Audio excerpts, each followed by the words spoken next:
Assalamualaikum warahmatullahi wabarakatuh. Perkenalkan, nama saya Nafisah Wardani dari kelompok 3. Sebelumnya, kita sudah membahas mengenai kesetaraan dan keadilan gender serta gender sebagai perspektif. Nah, kali ini kita akan membahas mengenai pengaruh utamaan gender. Pada materi pengaruh utama gender ini, kita akan membahas dua subbab materi. Yang pertama, kita akan membahas mengenai bagaimana sejarah pengaruh utama gender di Indonesia.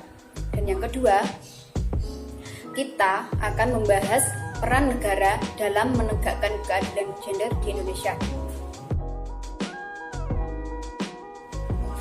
Sebelum membahas ke sejarah pengaruh utama gender, di sini kita akan membahas mengenai apa pengertian dari pengaruh utama gender itu sendiri. Dapat kita ketahui bahwasanya pengertian dari pengaruh utama gender itu sendiri adalah suatu bentuk upaya atau strategi pemerintah sebagai salah satu strategi untuk mewujudkan keadilan dan kesetaraan gender. Pengaruh utama gender itu sendiri berusaha mewujudkan keadilan dan kesetaraan gender dalam aspek kehidupan manusia, baik dari rumah tangga, masyarakat, negara, dengan perencanaan, penganggaran, pelaksanaan, pemantauan, dan evaluasi seluruh kebijakan, program, dan kegiatan di seluruh tahapan pembangunan. Masuk dalam pembahasan pertama, yaitu mengenai bagaimana sejarah pengaruh utama gender itu di Indonesia. Keadilan dan kesetaraan gender di Indonesia itu dipelopori oleh Raden Ajeng Kartini sejak tahun 1908. Perjuangan persamaan hak antara laki-laki dan perempuan, khususnya dalam bidang pendidikan, itu dimulai oleh R.A. Kartini sebagai wujud perlawanan rasa ketidakadilan terhadap kaum perempuan pada masa itu.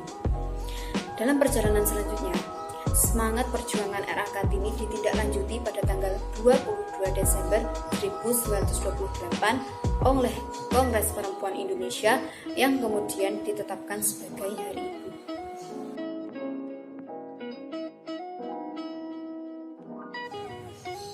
Dapat kita lihat juga pada periode Habibie, yaitu dibentuk Komisi Nasional Perlindungan Kekerasan Terhadap Perempuan yang dikenal dengan Komsa Perempuan pada tahun 1999 lewat instruksi Presiden. Ini merupakan jawaban atas tuntutan sejumlah tokoh perempuan kepada Presiden Habibie pada waktu itu.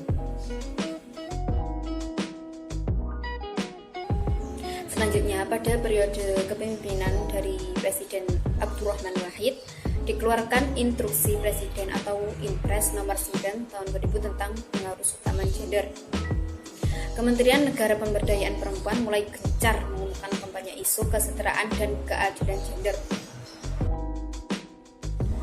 Sejarah perjuangan kesetaraan dan keadilan gender itu tidak berhenti sampai di situ saja. Pada masa kepemimpinan Megawati Soekarno Putri, Kementerian Negara Pemberdayaan Perempuan tetap melanjutkan Inpres nomor 9 tahun 2000 dengan fokus perhatian utama pada partisipasi perempuan dalam kehidupan publik dan jabatan politik. Ini dapat dibuktikan dengan adanya tuntutan 30% kursi legislatif untuk calon perempuan dan disetujui oleh Undang-Undang Pemilu. Lalu kemudian pada masa kepemimpinan Presiden Susilo Bambang Yudhoyono dan Wakil Presiden Yusuf Kala mengangkat 4 orang perempuan dalam kabinetnya. Selanjutnya yaitu materi mengenai bagaimana peran negara dalam menegakkan keadilan gender di Indonesia. Peran negara dalam menegakkan keadilan gender di Indonesia diantaranya yaitu bentuk peran negara dalam menegakkan keadilan gender di Indonesia itu diantaranya yang pertama, diadakannya Rakornas atau Rapat Koordinasi Nasional Pemberdayaan Perempuan dan Perlindungan Anak pada tahun 2012 yang bertujuan untuk mewujudkan kesetaraan gender dan perlindungan anak melalui pembangunan hukum yang berkeadilan. Hal ini sangat penting mengingat dalam perkembangan terakhir kasus kekerasan itu terhadap perempuan dan anak semakin banyak dan bervariasi, baik secara kuantitas maupun kualitas. Selain itu, Indonesia juga sudah menetapkan strategi pengharusutamaan gender yang dikukuhkan dalam bentuk Instruksi Presiden Nomor 9 Tahun 2000 tentang pengharusutamaan gender. Di dalamnya memuat analisa gender dilakukan untuk mengidentifikasikan serta memahami ada atau tidak adanya dan sebab-sebab terjadinya atau ketidaksetaraan dan keadilan dalam gender itu sendiri, termasuk pemecahan permasalahannya. Yang kedua, upaya komunikasi, informasi, dan edukasi dilakukan untuk menumbuhkan dan meningkatkan kemampuan instansi dan lembaga pemerintah di tingkat pusat maupun daerah tentang gender. Pemecahan masalah yang dihasilkan dalam analisa gender diwujudkan dalam integrasikan dalam perencanaan kebijaksanaan dan proses pembangunan nasional. Sekian dari apa yang sudah saya sampaikan, semoga bermanfaat.